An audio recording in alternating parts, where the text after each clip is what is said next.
மனைவியின் அருமை இருக்கும்போது புரிவதில்லை, புரியும் போது இருப்பதில்லை. என்னங்க, தோசையில் கொஞ்சம் நெய் ஊற்றுங்க, பெரியவனுக்கு நெய் தோசை தான் ரொம்ப பிடிக்கும் என்ற மரகதத்தை பார்த்து புன்னகை புரிந்த சதாசிவம், சரிம்மா, உனக்கு எப்பவும் மொத பிள்ளை தான் ரொம்ப வசதி என்றார். மரகதமும், எப்பவுமே எல்லா அம்மாவுக்கும் தன்னுடைய புள்ள வசதி தாங்க. சரி சரி, என்கிட்ட பேசிக்கிட்டே தோசையை கருக விட்டுறாதீங்க என்று கூறி சிரித்தாள். அதற்குள் அவர்களை மூத்த மகன் சமையலறைக்குள் வரவும் அவர்கள் தங்கள் பேச்சை நிறுத்தி கொண்டனர். உள்ளே வந்தவன் தட்டில் தோசையை எடுத்து வைத்துக்கொண்டு சதாசிவத்தை ஒரு மாதிரியாக ஒரு பார்வை பார்த்துவிட்டு சென்றான். அவன் சென்றதும் சதாசிவம் மெல்லிய குரலில் மரகதத்திட்ட, நீ கொஞ்ச நேரம் அமைதியா இரு, அவன்களை அனுப்பிவிட்டு அப்புறமா நம்ம 2 பேரும் மெதுவாக பேசுவோம் என்று சொல்லவும் மரகதம் சரி என்று தலையசைத்தார். அனைவருக்கும் தேவையான தோசையை சுட்டு வைத்துவிட்டு 4 வயது பேத்திக்கு தோசையை சுட்டுக்கொண்டு சமையலறை விட்டு வெளியே வந்தார். தன் பேத்தியை கையில் ஏந்தி கொண்டவர் சிறிய மகனை பார்த்து, என்னடா அதுக்குள்ளே காலேஜுக்கு கிளம்பியாச்சா? போய் உள்ள தோசை இருக்கு, எடுத்து போட்டு சாப்பிட்டு அப்புறமா போ என்று கூறியவர் பேத்திக்கு தோசையை ஊட்ட ஆரம்பித்து விட்டார். அவர் எல்லாரையும் அக்கறையாக கவனித்துக் கொள்வதை ஆசையாக பார்த்து கொண்டிருந்த மரகதம் சதாசிவத்தை பார்த்து சிரித்தார். எனக்கு எவ்வளோ சந்தோஷமா இருக்கு தெரியுமாங்க, இப்படி எல்லாரையும் பார்க்க என்று கூறி கண் கலங்கினார். மரகதத்தின் கண்ணின் நீர்த்துளியை கண்டவர் பார்வையாலே அழாத என்று ஜாடை காட்டினார். மரகதமும் சரி என்று தலையாட்டினார். மூத்த மகனும் மருமகளும் வேலைக்கு கிளம்பி செல்ல இளைய மகனும் கல்லூரிக்கு கிளம்பி சென்று விட்டான். 4 வயது பேத்தியை இடது கையால் பிடித்து கொண்டு அதே தோளில் அவளின் புத்தக பையையும் வலது கையில் அவளது மதிய உணவு கூடையை எடுத்துக்கொண்டு அவளை பள்ளி வாகனத்தில் ஏற்றுவதற்காக அழைத்து கொண்டு சென்றார். கூடவே மரகதமும் நடந்து வந்து கொண்டிருந்தார். அவர்கள் இருவரும் மௌனமாய் பேருந்து நிற்கும் இடத்திற்கு சென்று பேத்தியை பள்ளி வாகனத்தில் ஏற்றிவிட்டு திரும்பி நடந்து வந்து கொண்டிருந்தனர். வரும் வழியில் அவர்கள் சிரித்து பேசிக்கொண்டே நடந்து வந்து கொண்டிருப்பதை பார்த்த எதிர் வீட்டு மாணிக்கம் சதாசிவத்தை ஒரு முறை முறைத்துவிட்டு அவர்களை வேகமாக கடந்து போறார். அதற்கு மரகதம், எதுக்குங்க அவர் உங்களை பார்த்து இப்படி முறைச்சிட்டு போறாரு என்று கேட்டார். அதுவா, நான் என் பொண்டாட்டி கிட்ட சிரித்து பேசிட்டு போறேன்ல, அதான் பொறாமையில பொங்குறா என்று கூறிவிட்டு இடி இடி என்று சிரித்தார். போதும் உங்க குசும்பு, சும்மா இருங்க என்று கூறிய மரகதம் வெக்கப்பட்டு கொண்டே வீட்டுக்குள் நுழைந்து கொண்டார். உள்ளே நுழைந்த சதாசிவம் நாற்காலியில் அமரப்போக அதை தடுத்த மரகதம், முதல்ல போய் சாப்பிடுங்க என்று கூறினார்.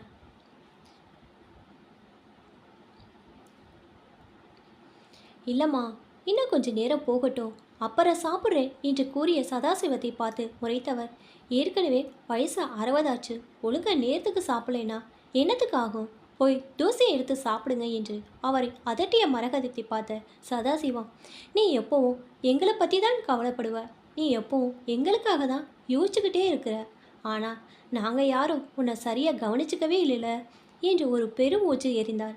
போதும் போதும், உடனே ஆரம்பிச்சிடாதீங்க, முதல்ல சாப்பிட்டுட்டு அப்புறம் மற்றதெல்லாம் பேசிக்கலாம் என்று அதட்டி அவரை சாப்பிட வைத்தவர் மாத்திரைகளையும் போட சொல்லி கட்டாயப்படுத்தி அவரை போட வைத்து நாற்காலியில் அமர சொன்னார். அவரின் கால் அருகே அமர்ந்த மரகதம் சதாசிவத்தையே வைத்த கண் வாங்காமல் பார்த்து கொண்டிருந்தான். என்னடி அப்படி பார்த்துக்கிட்டு இருக்கிற என்று கேட்ட சதாசிவத்தை பார்த்து வெக்கம் கலந்த புன்னகை சிந்திய மரகதம், என்ன புதுசாக டீ எல்லாம் போட்டு பேசுகிறீங்க என்று கேட்க, ஏன் என் பொண்டாட்டிய நான் டீ போட்டு பேசக்கூடாதா என்று கேட்டார். அடையப்பா, இப்போதான் இளமை திரும்புது உங்களுக்கு, ரொம்ப தான், போதும் போதும் என்று சொல்ல, ஆமாடி, எனக்கு இளமை தான் திரும்புது, எனக்கு என்ன குறைச்ச, என்னை பார்த்தா கிழமை மாதிரியா இருக்கு என்று கேட்டார். இப்படியே மதிய உணவு நேரம் வரை அவர்களுக்குள் பேசி சிரித்து கொண்டே இருந்தனர்.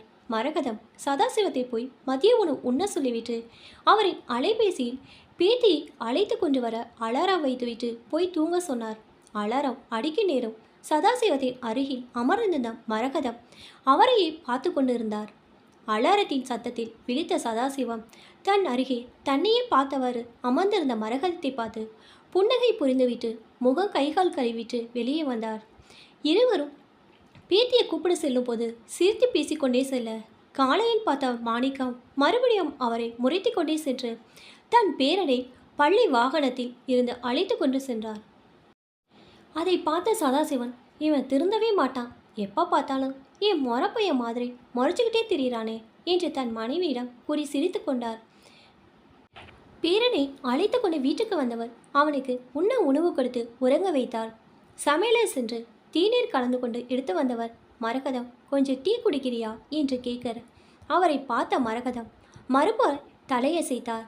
நான் போட்ட டீயை குடிக்க கொடுத்து வச்சிருக்கணும் தெரியுமா, வேணான்னு சொல்றியே என்று சிரித்தபடியே கேட்ட சதாசிவத்தை பார்த்து, எனக்கு அந்த கொடுப்பனை இல்லையே, என்ன பண்ணுறது என்று கண் சிமிட்டி கேட்ட மரகதத்தை பார்த்த சதாசிவம், நான் உனக்கு ஒரு நல்ல புருஷனாவே நடந்துக்கல என்று கேட்டவரை பார்த்து பதறிய மரகதம், என்ன பேச்சு பேசுகிறீங்க, அதெல்லாம் ஒன்றும் இல்லை, எனக்கு நீங்கள் ஒரு குறையும் வைக்கல, எதையாவது போட்டு மனசை குழப்பிக்காமல் போய் கொஞ்சம் ரெஸ்ட் எடுங்க என்றார். மரகதத்தை பார்த்து சிரித்தபடியே தீநீரை குடித்துவிட்டு எழுந்த சதாசிவம் சமையலறையில் இருந்த அழுக்கு பாத்திரங்களை தேய்க்க ஆரம்பித்தார். நீங்கள் இந்த வேலையெல்லாம் செய்கிறத பார்க்கும்போது எனக்கு ரொம்ப கஷ்டமாக இருக்குங்க என்று கூறிய மரகதத்திடம், இத்தனை வருஷமாக நீ தானம்மா செஞ்சுக்கிட்டு இருந்த, இப்போ உன்னால் முடியாதனால தானே நான் செய்கிறேன், உன்னால் முடிஞ்சா நீ என்ன செய்ய விட்டு இப்படி பார்த்துக்கிட்டு இருப்பியா, உன்னோட இந்த நிலைமைக்கு நான் தானே முழு காரணம், ஏன் நான் மன்னிச்சிடுன்னு கேட்க கூட முடியாது, ஏன்னா நான் மன்னிக்கக்கூடிய தப்பை பண்ணலையே, மன்னிக்கவே முடியாத தப்பை தானே இத்தனை வருஷமாக பண்ணிக்கிட்டு இருந்திருக்கேன் என்று வருந்தவரை பார்த்த மரகதம், ஐயோ என்னங்க இது, ஏன் இப்படியெல்லாம் பேசிகிட்டு இருக்கிறீங்க, நான் இங்கே இருந்தால் இப்படி தான் நீங்கள் பேசிக்கிட்டே இருப்பீங்க, நான் வெளியில் போகிறேன், நீங்கள் முடிச்சிட்டு வாங்க என்று கூறவும், இல்லைம்மா நான் எதுவும் பேசலை, நீ இங்கேயே இரு என்று கூறியவர் சமையலறையை சுத்தம் செய்துவிட்டு வெளியே வந்தவர் பின்னாலேயே வந்த மரகதம் வாசலை பார்த்துவிட்டு, என்னங்க சின்னவன் வந்துட்டாங்க என்று குரல் கொடுத்தாள். கையில் துடப்பத்தை வைத்தவாறு நின்ற சதாசிவம் சின்னவனை பார்த்து, வா தம்பி, டீ குடிக்கிறியா, போட்டு எடுத்துகிட்டு வரவா என்று கேட்க, அதெல்லாம் வேணாப்பா, நான் வரும்போதே கேன்டீனில் குடிச்சிட்டு தான் வந்தேன் என்று சொல்லிவிட்டு அவர் கையில் இருந்த துடைப்பத்தை வாங்கி வீட்டை பெருக்க ஆரம்பித்தான்.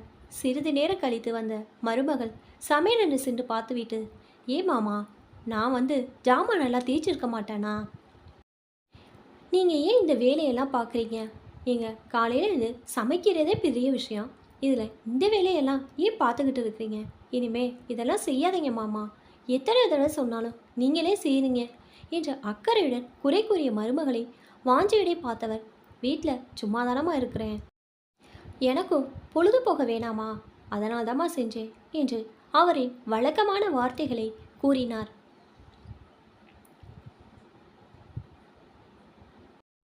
அதற்கு சிரித்தபடியே தலையட்டி கொண்ட மருமகள், மாமா, நான் இன்னைக்கு ராத்திரிக்கு சப்பாத்தி செய்கிறேன், நீங்கள் ஒன்றும் பண்ண வேண்டாம் என்று கூறிவிட்டு தன் மகனை கவனிக்க சென்றவளிடம், அப்போ சரிம்மா, நான் கொஞ்ச நேரம் மாடியில் நடந்துட்டு வரேன் என்று கூறிவிட்டு மாடிக்கு சென்று விட்டார் தன் மனைவியுடன்.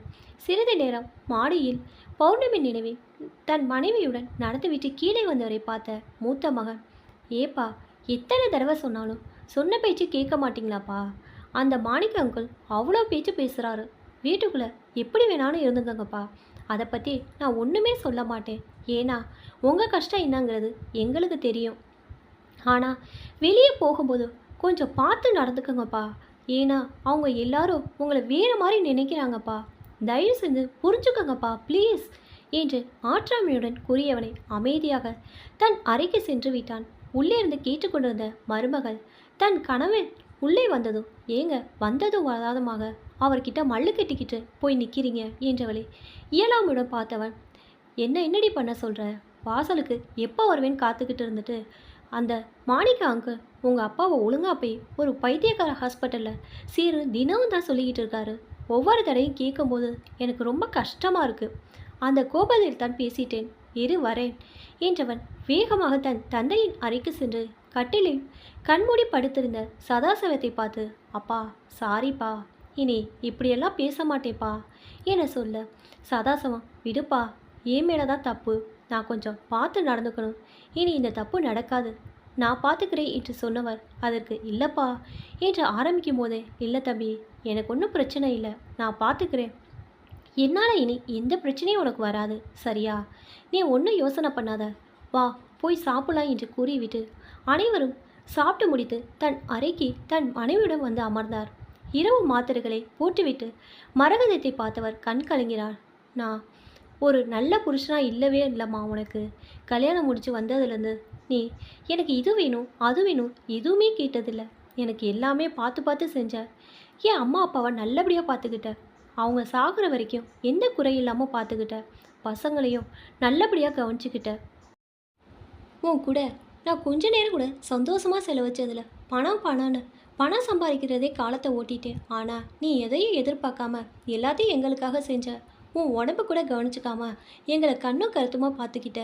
உன்னை நான் கொஞ்சமாச்சும் கவனித்து பார்த்துருக்கணும். நான் சம்பாதிச்சு போட்டதை தவிர வேறு எந்த வேலையும் பார்க்கல.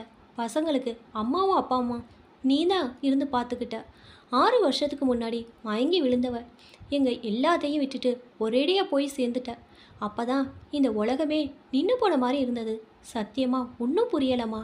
நீ இல்லாமல் நாங்கள் யாருமே இல்லைங்கிறது அப்போ தான் புரிஞ்சது. இந்த குடும்பத்தோட அச்சாணியே நீந்தான்னு புரிஞ்சது. நான் தனியாக இருக்கும்போது தான் உன்னோட நிலமை புரிஞ்சது. எப்படி தனிமையில் வாடி இருப்பேன்னு புரிஞ்சது. உனக்காக நான் கொஞ்சம் கூட நேரம் ஒதுக்கலன்னு புரிஞ்சது எனக்கு. நீ கூட இருக்கிற வரைக்கும் ஒன்றும் தெரியலம்மா. நீ என்னை விட்டு போனதுக்கப்புறம் தான் நான் எவ்வளோ இழந்திருக்கேன்னு புரிஞ்சது. உனக்கு நான் ஒன்றுமே பண்ணலைன்னு தெளிவாக புரிஞ்சது. ஆனால் இதெல்லாம் புரிஞ்சு என்ன பலனும் இல்லை. கண் கேட்ட பிறகு சூரிய நமஸ்காரம்னு சொல்கிற மாதிரி தான் ஏன் நிலமா. என்னை மன்னிச்சிடுமா என்ற உருகி பேசி கொண்டிருந்த சதாசிவத்தை பார்த்து இதே பேச்சு தானே தினமும். போதும் வருத்தப்பட்டதெல்லாம். இப்படி அழுகாதீங்க. அப்போ எனக்காக நேரம் ஒதுக்கலைன்னா என்ன? இப்போ என் கூட தானே முழு நேரம் இருக்கிறீங்க. இனி நீங்கள் இதை பற்றி எதுவும் பேசவே கூடாதுன்னு எத்தனை தடவை தான் சொல்கிறது உங்களுக்கு? இனி இந்த மாதிரி நீங்கள் பேசிக்கிட்டே இருந்தா நான் உங்களை பார்க்குறதுக்கு வரவே மாட்டேன் என்று செல்லமாய் மிரட்டி கொண்டிருந்த மரகதத்தை பார்த்து சரிம்மா சரிம்மா, இதுக்கு அடுத்து இந்த மாதிரி எதுவும் பேச மாட்டேன். நீ என்னை விட்டு போறேன்னு மட்டும் சொல்லாத. நான் உன் கூட பேசிக்கிட்டு இருக்கிறத பார்த்து அக்கம் பக்கத்தில் இருக்கிறவங்க எல்லாம் நான் ஒரு பைத்தியக்காரன்னு நினச்சிட்டு இருக்காங்க. அந்த மாணிக்கமும் தினமும் நம்ம பையன்கிட்ட அதை தான் சொல்லிக்கிட்டே இருக்கிறான். நீ என்னை விட்டுட்டு போனா கண்டிப்பாக நான் உண்மையாகவே பைத்தியம் ஆயிடுவேன். புரிஞ்சுக்கம்மா. நீ உயிரோடு இருக்கும்போது தான் உன் கூட நேரம் ஒதுக்க முடியலை. எனக்கு இப்போவாச்சும் அதுக்கான நேரம் கிடைக்கிதுன்னு தான் நான் சந்தோஷப்பட்டுக்கிட்டு இருக்கிறேன். தயவு செஞ்சு என்னை விட்டு போயிடாதம்மா. உன்னை மாதிரி நம்ம மருமகளும் கஷ்டப்படக்கூடாதுன்னு தான் என்னால் முடிஞ்ச அளவுக்கு வேலைகளை பார்த்துக்கிட்டு பையனையும் மருமகளையும் கொஞ்சம் நேரம் ஒன்றா இருக்கிற மாதிரியே வச்சுக்கிட்டு இருக்கிறேன். நம்ம பையனுக்கும் இது தெரியும். என்ன மாதிரி அவனும் குடும்பத்தோடு ஒட்டாமல் இருந்துடக்கூடாதுன்னு தான் ஞாயிற்றுக்கிழமை குடும்பத்தோடு வெளியில் போய் நேரம் செலவழிக்க சொல்கிறேன். அதுவும் முடியலனா மாதத்தில் ஒரு நாளாச்சும் குடும்பத்துக்காக ஒதுக்க சொல்கிறேன். என்ன மாதிரி நம்ம பிள்ளைங்க ஆயிடக்கூடாது தான் நான் ரொம்ப கவனமாக இருக்கிறேம்மா. அவங்க வளரும் போது ஒரு அப்பாவா நான் கூட இருந்து செய்யாததை இப்போ செஞ்சுக்கிட்டு இருக்கிறேன். அதனால தான் வீட்டுக்கு ஒரு வேலைக்காரி வச்சுக்கோங்கன்னு பையனும் மருமகனும் எவ்வளவோ சொல்லியும் கேட்காமல் நானே பார்த்து பார்த்து செஞ்சுக்கிட்டு இருக்கேன் எல்லோருக்கும் என்று கூறியவரை ஆசையாய் பார்த்த மரகதா, எனக்கு தெரியுங்க. இப்போ தாங்க எனக்கு ரொம்ப நிறைவாக இருக்குது. இப்போ உங்கள் கூட பேசி சிரிச்சுக்கிட்டு உங்கள் கூடவே இருக்கிறது எனக்கு ரொம்ப சந்தோஷமாக இருக்குங்க. இதுக்காக நான் எத்தனை நாள் ஏங்கியிருக்கேன் தெரியுமா? ஆனால் உங்களுக்கு வேலையே சரியாக இருக்கும். பிள்ளைங்களுக்கும் படிப்புலே தான் இருப்பாங்க.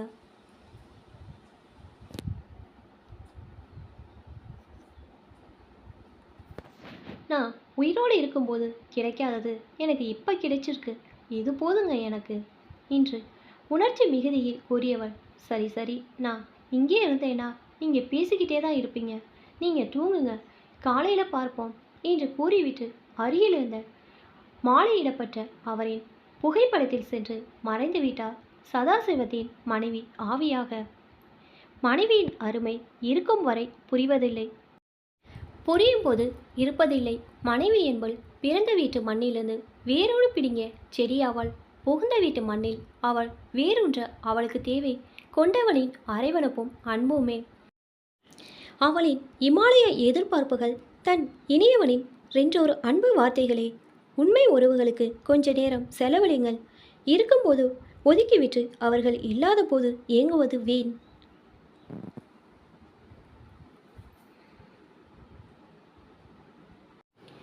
இப்போ தான் என்னோடய சேனல் ஃபஸ்ட் டைம் பார்க்குறீங்கன்னா சப்ஸ்கிரைப் பண்ணிக்கோங்க. பக்கத்தில் இருக்கிற பெல் ஐக்கானை ப்ரெஸ் பண்ணிக்கோங்க. அப்போ தான் நான் ஒவ்வொரு தடவை வீடியோ போடும் போதும் உங்களுக்கு நோட்டிஃபிகேஷனில் வரும். தேங்க்ஸ் ஃபார் வாட்சிங்.